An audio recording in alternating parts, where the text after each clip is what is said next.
İlk önce şöyle 19 Temmuz'un tarihsel önemine ilişkin birkaç cümle rica edebilir miyim senden? Yani bugün baktığımız zaman 14 yıl önce de gerçekleşen bu devrim ne tür kazanımlara yol açtı ve Kürdistan tarihinden nereye oturtuyoruz bu devrimi? Aslında dünya tarihinde Yani nereye biliyorsunuz oturtuyoruz? Evet. 19 Temmuz 2012 yılında Kobani'de e, Kürtler tarafından ilan edildi Rojava devrimi ve esasen kadın devrimi. Biliyorsunuz onun öncesinde Orta Doğu'da gelişen bir Arap Baharı vardı ve Orta Doğu'nun birçok ülkesinde protestolar yaşandı ve birçok diktatör yıkıldı ve daha sonra bu protestolar Suriye'de de başladı ve Suriye'de de işte Mart 2011 yılında iç savaş başladı. Bu iç savaş yaşanmasından sonra Kürtler kendi bölgelerinde deyim yerindeyse kazma ve kürekle kendi bölgelerini korumaya başladılar.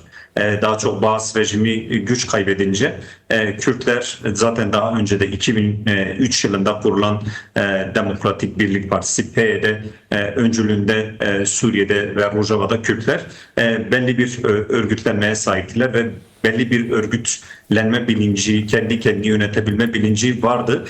Bu temelde 2011 Mart 2011 yılında başlayan Suriye İç Savaşı'nın ardından 19 Temmuz 2012 yılında Kürtlerin öncülüğünde, PYD öncülüğünde Kürtler Kobani'de kendi bölgelerini koruma, kendi bölgelerini yönetme temelinde bir öz yönetim kanton ilanı başladı. Kobani'nin ardından Afrin ve daha sonra Cizre bölgesinde bunların ilanı yapıldı ve bu Suriye'de, Orta Doğu'da ve dünyada bir ilkti. Çünkü tarihsel olarak da Suriye Kürtleri kimliksiz bırakılmış, bölgeleri Arap kemeriyle ve birçok faşist politikayla işgal edilmiş, gasp edilmiş ve Suriye Kürtleri kimliksiz Kürtler olarak daha çok hem Orta Doğu'da hem dünyada biliniyordu. Bu temelde kimliksiz Kürtlerin kendi kendilerini yönetebilme iradesi, kendi kendilerini savunabilme iradesini açığa çıkartmaları dünyada bir ilki ifade ediyordu. Çünkü öte yandan Rojava devrimi kadın devrimi olarak da biliniyordu ve bir ilk olan eş başkanlık sistemiyle, yani hem erkeği hem yani aslında tüm toplumsal kesimlerinin yönetim içerisinde, savunma içerisinde kendini bulabildiği bir irade açığa çıktı ve daha sonra bu kantonlarla şekillendi. Daha sonra ise bildiğimiz üzere Kuzey ve Doğu Suriye Demokratik Özerk yönetimi ilan edildi ve ta günümüze kadar gelmiş oldu. Şimdi tabii 29 Ocak'tan, yani 19 Temmuz'dan 29 Ocak'a geldiğimiz zaman tabii bu 14 yıl boyunca bu küçük toprak parçasında inanılmaz bir direnişler tarihi yaşandı. Yani dönüşümler tarihi yaşandı. Dünyanın da çok fokusunun üzerinde olduğu bir bölgeydi. Yani şöyle söyleyebilirim. 2014 döneminde iyi hatırlıyorum. Siz Kürdistan'ı işte Avrupa'nın ve hatta dünyanın herhangi bir sokağında insana sorduğunuz zaman bilmiyordu ama Kobani sorduğunuz zaman biliyordu. Çünkü Kobani direnişi, 2014 direnişi dünyayı sarsmıştı. Bu bile başlı başına yani Kuzeydoğu Suriye'yi, Rojava'yı dünyaya tanıtan, dünya ilgi odağı haline getiren bir bölge haline getirdi. Şimdi 29 Ocak'taki mutabakat, tabii büyük olaylar yaşandı. 29 Ocak öncesi savaş yaşandı, direniş yaşandı, belli kayıplar yaşandı. Ama her şeye rağmen 29 Ocak'ta bir mutabakat sağlandı. Bu mutabakat şu anda sahada geçerli koruyor mu? Uygulanıyor mu? Evet, biz 29 Ocak Anlaşması'nın uygulanma sürecinin 7 ayını geride bıraktı. 7 ayın içerisindeyiz, 7. ayındayız, öyle ifade edelim. Biliyorsunuz anlaşma belli başlı temel üzerine oturmuştu. İşte askeri entegrasyon, idari entegrasyon, güvenlik boyutu ve sivil bölüm diye böyle bölüm bölüm ayrılmıştı. Geldiğimiz aşamada başta şunu ifade edeyim. 29 Ocak Anlaşması'nın uygulanma süreci devam ediyor. Hatta son günlerde sürecin daha da hızlandığını ifade edebiliriz. Özellikle Haseki bölgesindeki işte Çılaga Bölge Müdürü, Kamışlo Bölge Müdürü, Derik Bölge Müdürü, Serikani Bölge Müdürü, Hol Bölge Müdürü'nün atamasıyla süreç daha da hızlandı diyebiliriz. Bir şey sorabilir miyim? Yani bu bölge müdürleri Kürtlerden mi atanıyor? Kürtler mi bu bölge müdürleri yoksa? Yani Haseki valisi mi bunları atıyor? Atamasını yapıyor. Haseki valisinin imzasıyla yerel yönetim ve çevre bakanlığı tarafından kararname yayınlandı. Ve yayınlanan kararnameyle Haseki bölgesindeki bölge müdürlerinin ataması gerçekleşmiş oldu.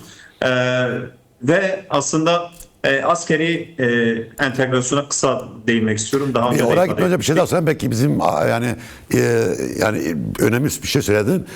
Serikani biliyoruz ki işgal altında. Hala orada çeteler var ve Türk ordusunun şeyi var. Oraya da müdür atandı. Bu şu anlama mı geliyor? Yani Serikani artık geri mi verilecek yani? Serikani'deki işgal çetelerin ve diğer münferit güçlerin işgali sona erecek. Orada artık Afrin gibi insanlar kendi toprağına geri dönebilecekler mi bu atama sonrası yoksa? Sordunuz, ben ifade edeyim. Serikani'ye ayrı bir başlık, ayrı tırnak açmak gerekiyor. Tamam. Bugünden başlamak istiyorum. Serikani biliyorsunuz bugün Haseki valisi, Suriye Enerji Bakanı ve diğer ilgili kurum temsilcileri, hatta Birleşmiş Milletleri heyeti de bugün Serikani'yi ziyaret etti ve bu ziyaret esnasında 2019'dan bu yana Haseki kentine ve bölgesine su veren Alok Su İstasyonu açılışını gerçekleştirdi. Bu temelde Serikani'ye ilk defa 7 aylık süreçten sonra Haseki valisinin ziyareti oldu. Biliyorsunuz Serikani Haseki'nin bir ilçesi oluyor. Evet. Bu temelde biliyorsunuz Afrin yani 29 Ocak Anlaşması'nda bir maddeydi. Yerinden edilmiş kişilerin kendi bölgelerine dönüşü. Bu temelde Afrin süreci başladı ve 11 bin ailenin Afrin'e dönmesi ile birlikte süreç tamamlandı. Bu resmi olarak da ilan edildi ve şu an Serikani meselesi tamamen hem Suriye Geçici Hükümeti'nin gündeminde hem Haseki Valiliğinin gündeminde. Bu temelde çalışmalar yoğunlaştırılmış bir şekilde devam ediyor. Mayınların temizlenme süreci vardı. Bu kısmen de olsa tamamlandı fakat süreç henüz devam ediyor. Çünkü Haseki ile Serikani arasında güvenlik sorunu vardı. Bu temelde mayınlar döşenmişti. Yollar kullanamaz hale gelmişti. Şu an Suriye Savunma Bakanlığı mayın uzman birlikleri bu bölgeyi temizliyor. İnsanların daha güvenli dönüşü için. Bu temelde bir çalışma hızlandırılmış durumda. Öte yandan Serikani Göçmenler Meclisi de bir çalışma yaptı. Bu çalışmada Serikani'ye gidenleri tespit et, yani gitmek isteyenler, yani Serikani'li ailelerin, göçmen durumda olan ailelerin tespitini gerçekleştirdi. Bu temelde yaklaşık 80 bin kişinin tespitini yaptı. Bunu resmi olarak belgelerle Suriye Geçici Hükümeti'ne ve Haseki Valisi'ne teslim etti. Görüşmeler devam ediyor. Son çalışmalar itibariyle henüz bölgeye dönüş için bir tarih verilmiyor fakat Evet. Ağustos ayı içerisinde başlanabileceği ifade ediliyor fakat Serikani'nin durumu henüz tartışılıyor. Yani hem Haseki Valiliği ile biliyorsunuz Suriye Geçiş Dönem Başkanlığı 29 Ocak Anlaşması'nın uygulanması için bir heyet tayin etmişti. Bu heyet ile Haseki Vali bünyesinde bir çalışma yürütülüyor. Bu temelde Haseki Vali Yardımcısı Ahmet El Hilali Serikani'de toplantılar gerçekleştirmiş ve kimi görüşmeler yapmıştı. Biliyorsunuz Serikani işgal edildi, yani 7 yıldır işgal altında ve Türkiye'de bölgedeydi. Fakat şu an Türkiye bölgede mi değil mi, etkisi var mı, bu tam olarak bilinmiyor. Çünkü mevcut Suriye Geçiş Dönem Hükümeti bölgede varlığını sağlamış durumda. Çünkü Suriye İçişleri Bakanlığı Genel Güvenlik Güçlerinin de bir ataması oldu. Çünkü Serikani Güvenlik Müdürü atandı. Evet. Ve son olarak da şimdi Haseki Valisi Serikani Bölge Müdürünü atadı. Fakat güvenlik durumu ve Serikani'nin altyapısı ve Serikani'ye dışarıdan getirilen aileler, yani şu an Serikani'li insanlar Haseki'de kamplarda yaşıyor. Onların evleri, arsaları, tarlaları başka insanlar tarafından gasp edilmiş durumda. Bu ciddi bir sorun çünkü biz Afrin'de de yaşadık. İnsanların gidecek evi yok. tarlaları işgal altında, yani geçimlerini, yani hem barınabilecekleri hem de geçinebilecekleri bir kaynak olmamış oluyor. Bu da ciddi bir sorun yaratmış yaratıyor. oluyor. Bu Serekani'de de böyle. O yüzden şu an Serekani'de bulunan, yani dışarıdan getirilen insanların kendi yerlerine gitmesi için bir çalışma yapılması gerekiyor. Bu konuda da adımların atıldığını ifade edebilirim. Fakat süreç ağır ilerliyor. Yani Evet. istenilen düzeyde ilerlemiyor. Bu bir şey daha sorayım da belki ondan sonra şu soruyu da sorayım. Bu bölge müdürleri ne anlama geliyor? Yani yeni bir Rojava'da yeni bir idari sistem mi kuruluyor bu bölge müdürleriyle? Şimdi şöyle ifade edeyim. Biliyorsunuz daha önce özerk yönetim vardı ve Evet. kanton şeklinde örgütleniyordu. Yani idari sistem kanton sistemiydi, eş başkanlık sistemiydi. Fakat 29 Ocak Anlaşması'yla biz Rojava ve Şam arasında yeni bir sürece girdik. Hem Suriye zaten genel çerçevede bakıldığında geçiş dönemi içerisindeydi. 29 Ocak Anlaşması ile birlikte siyasi, idari ve askeri anlamda Rojava'nın da kendi özgün yapısıyla, kendi idari kadrosuyla mevcut Suriye'deki geçiş dönemine dahil olma sürecine girdik 29 Ocak Anlaşması'yla. Bu temelde Suriye'de mevcut idari yapı nasılsa Kuzey ve Doğu Suriye'de, işte Rojava'da da aynı idari sistemin yapılandırılması kararlaştırıldı her iki taraf arasında. Bu temelde işte Haseki valisi ataması gerçekleştirildi ve daha önce özerk yönetim Cizre bölgesi diye adlandırıyordu. Bu Suriye hükümeti, Suriye geçiş dönem hükümeti ya da Suriye'de ise muhafaza olarak adlandırılıyor. Haseki muhafazası ya da Haseki Valliği.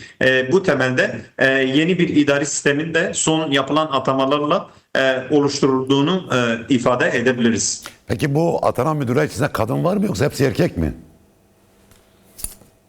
Bu önemli bir soru oluyor. Çünkü Suriye tarihinde de bu atamalarla beraber bir ilk yaşandı. Kamışlo Bölge Müdürü bir kadın, Jiyan Derik Evet. atandı. Bu da Suriye tarihinde bir ilk oluyor zaten. Evet. Şimdi tabii Mazlum Abdü şöyle bir açıklama yaptı. Sen de paylaşmıştın Twitter hesabından, ikisi de. Aslında bizim medyada niye bu kadar az haber olduğunda ben de şaşırmış durumdayım. Onu da buradan bir eleştiri olarak söyleyeyim. Çünkü önemli buluyordum. Mazlum Abdü yaptığı açıklamada, Suriye Demokratik Güçler Genel Komutanı yaptığı açıklamada dedi ki önümüzdeki günlerde askeri ve idari değişiklikler gündemde. Bu ne anlama geliyor? Özellikle askeri değişiklik derken sen bir parça az önce bu idari değişikliği anlattın. Yani özel yönetimin nasıl bir şekilde değişmeye doğru gittiğini anlattın. Bu askeri ve idari değişiklikler ne anlama geliyor? Yani Suriye Demokratik Güçleri kendisini fesmedecek, başka bir örgütleme mi gündeme geliyor? Yani bu soru önemli. Yani Demokratik Suriye Güçleri Genel Komutanı Mazlum Abdi'nin de o açıklaması da çok önemliydi. Kısa bir açıklamaydı fakat satır aralarında çok önemli başlıklar bize sundu. En azından Suriye'nin geleceği için de önemli bir ifadelendirme söz konusu. Yani esasen 29 Ocak Anlaşması'nın uygulanmasını biz takip ediyoruz. Sahada da gelişmeler zaten yakından basın olarak da takip ediliyor. Mevcut durumda Demokratik Suriye Güçleri, biliyorsunuz, Suriye Savunma Bakanlığı'na bağlı olarak Derik'te, Kamışlo, Haseki ve Kobani'de Tugaylar olarak yeniden yani örgütlendirilmiş oldu. Yani DSG kendi bölgelerinde Tugaylar şeklinde yapılandırıldı yeniden. Evet, sayı konusunda tartışmalar henüz devam ediyor. Henüz müzakereler sürüyor. İşte her Tugay 1500 ya da işte 1300 arası bir sayı belirlenmişti. Fakat DSG'nin sayısı bundan kat kat daha fazla. Dışarıda kalan insanlar vardı. Çünkü bu insanlar yıllardır DAEŞ'e karşı kendi bölgelerini, yine Baas rejimine karşı kendi bölgelerini koruyan profesyonel askerler. Yani Evet. öyle sıradan insanlar değil bunlar. Bu temelde işte DSG ile Suriye Savunma Bakanı arasında bu süreç devam ediyor diğer kalan sayı açısından. Fakat DSG mevcut durumda şu an Tugaylar olarak örgütlendirildi. Evet, bir sayı dışarıda ve yine YPJ'nin kabul edilmeme söz konusu. Bu da henüz bir tartışma konusu olarak bölgede devam ediyor. Fakat yine YPG için yani tartışma pozitif anlamda mı ilerliyor, yoksa orada çok ciddi bir tıkanma mı var? YPG'nin yani Yekitiye Parastıncı'nın açısından, yani kadın güçleri kuvvetleri açısından, savunma güçleri açısından bir tartışma pozitif anlamda bir ilerleme sağlanıyor, yoksa orada bir ciddi bir tıkanma, bir kriz alanı mı bu mesele? YPG konusunda bir ilerleme yok, görüşme de yok, tartışma da bildiğim kadarıyla yok. Süreç tamamen tıkanmış durumda. Çünkü Suriye Geçiş Dönemi hükümeti savunduğu kendi görüşünü bunu savunmaya devam ediyor. Kadınlar Suriye ordusunda yer alamaz. Mevcut asayiş, polis gücü olarak devam edebilir. Bu temelde bu konu çözümsüz bir şekilde süreç devam ediyor. Henüz YPG bir karar almış değil. Suriye Geçiş Dönemi hükümeti de mevcut askeri entegrasyon kapsamında değerlendirmediği için bu süreç tıkanmış bir şekilde orta yerde duruyor. Fakat şunu bir genel askeri çerçevede genel olarak bakıldığında yine DSG Genel Komutanı Mazlum Abdi'nin de ifade ettiği biçimiyle şu an bölgede Tugaylar kendileri için belirlenen yerlerde, işte Derik'te, Kamışlı'da, Kobani'de, Haseke'de bu Tugaylar kendi hem zaten daha önce DSG içerisinde DSG üyesi insanlardı bunlar, profesyonel askerlerdi. Hem komuta yani hem savaşçılar hem komuta düzeyi DSG'den oluşuyor. Mevcut durumda DSG'nin feshedileceği ya da yeni bir yapılanmaya gideceği bunu henüz tam olarak bilemeyiz, fakat DSG'nin kendi fonksiyonunu tamamladığını ifade edebiliriz. Çünkü Peki, biliyorsunuz bir şey sorabilir DSG... miyim? Belki insanlarımızın kafasında şöyle bir soru oluşabilir. Doğrusu benim de kafamda oluştuğu için soruyorum. Yani Suriye Demokratik Güçleri, KSD ve SDG diyelim, DSG Demokratik Suriye Güçleri kendi fonksiyonu tamamladı derken Rojava'da Kürtler savunma güçleri açısından pozisyonları zayıfladı mı, yoksa kendi savunmalarını alabilecek güçle ve yeteneğe sahipler mi şu anda bu 4 Tugay ve Asayiş'le beraber? Şimdi şöyle, bu 29 Ocak Anlaşması önemli bir anlaşma. Çünkü Suriye'de kimliksiz bırakılan, tanınmayan, görünmeyen Kürtler yani Suriye yeniden kurulacak olan Suriye Devleti'nin siyasi bir tarafı oldu 29 Ocak Anlaşması'yla. Hem siyasi hem askeri önemli bir taraf haline geldi. Evet. Bu temelde Suriye'de Kürtler 29 Ocak Anlaşması'yla mevcut askeri yapısını koruyarak yeni Suriye'de rollerini güçlendirmiş oldu. Mesela şu an evet, DSG ismini belki telaffuz edemeyiz. Suriye Savunma Bakanlığı'na bağlı Tümen ve Tugaylar olarak ifade edebiliriz. Fakat bunlar yıllardır, işte 14 yıldır Rojava'yı, yani Suriye'yi, yani Suriye Kürtlerini, kendi bölgelerini koruyan, savaşan Kürtlerden oluşuyor. Yani DSG'nin yeni dönemin ifadesi oluyor. Yani bu Evet. temelde pozisyonun zayıfladığından öte siyasi ve askeri anlamda Suriye'de pozisyonun güçlendiğini ifade edebiliriz. Çünkü Suriye'de kimliksiz bırakılan insanlar, mesela biz birçok işte Tugay'daki bölüklere, birlikleri ziyaret ediyoruz. Daha önce kimliksiz insanlar şu an Suriye Savunma Bakanlığı'na bağlı bir komutan olarak görev yapıyor ve kendi bölgesinde görev yapıyor ve kendi bölgesini koruyor.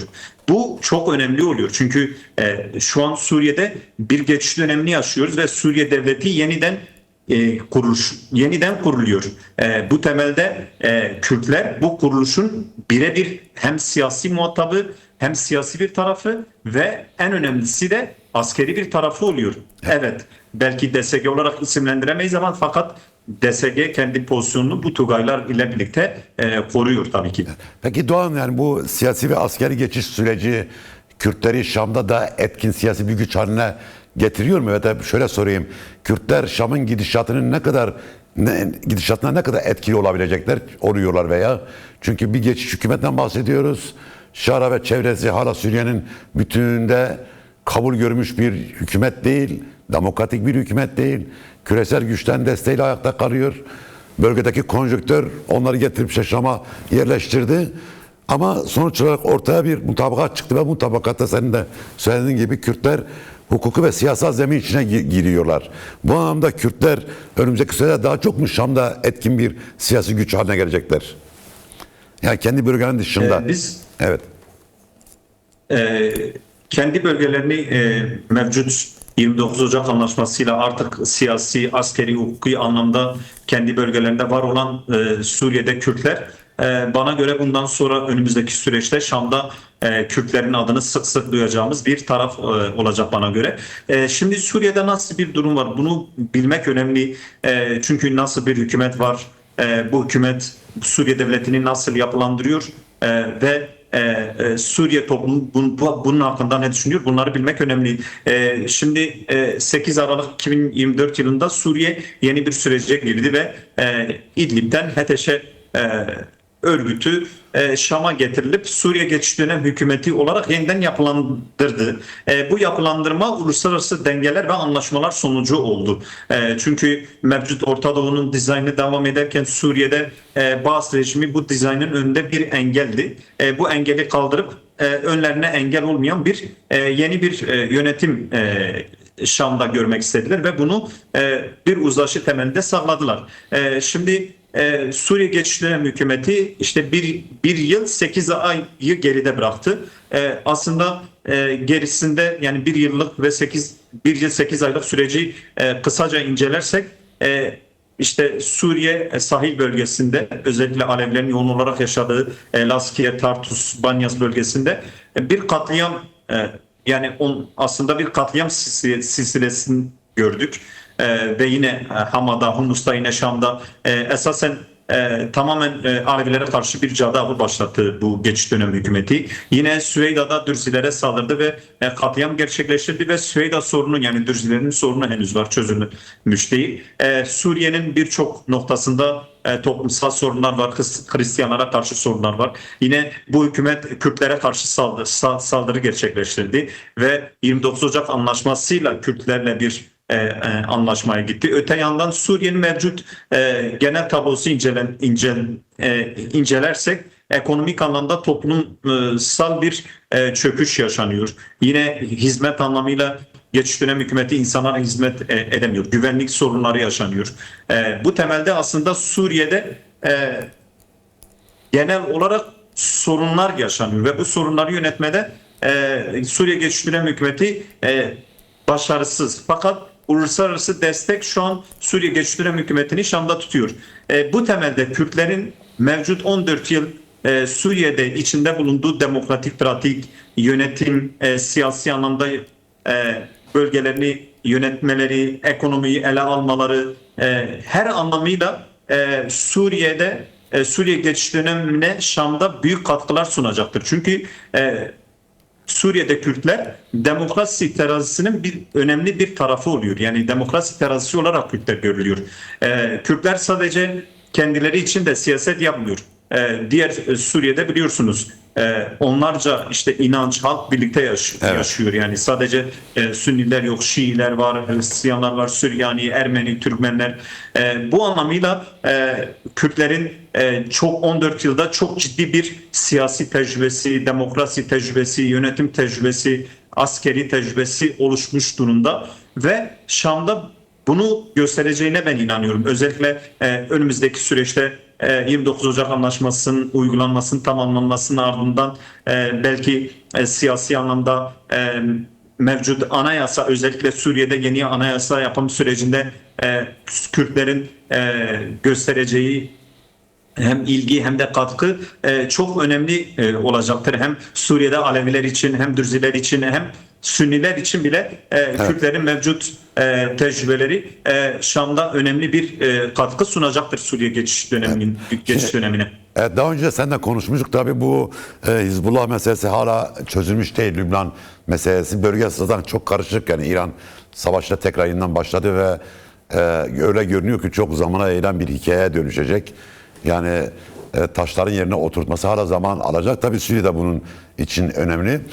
Suriye'de de hala kriz bitmiş değil. Suriye hala geleceği netleşmiş değil ama Trump Şara'dan özellikle Hizbullah'a karşı bir savaş başlatmasını istiyor. Hatta bir Hizbullah dosyasını sanki Şara'ya havale ettiği gibi bu son Lübnan Başbakanının görüşmesinde de bunu dile getirdi. Acaba burada Şara Trump'ın istediğini yapabilecek durumda mı, yapacak mı, veyahut da Şara üzerinde bu baskı ne anlama geliyor sence? Biliyorsunuz Ahmet Şara'yla Trump 7 Temmuz tarihinde Ankara'da NATO zirvesinde bir görüşme gerçekleştirdi. Bu görüşmenin temel konusunun Lübnan ve Hizbullah olduğunu artık herkes biliyor.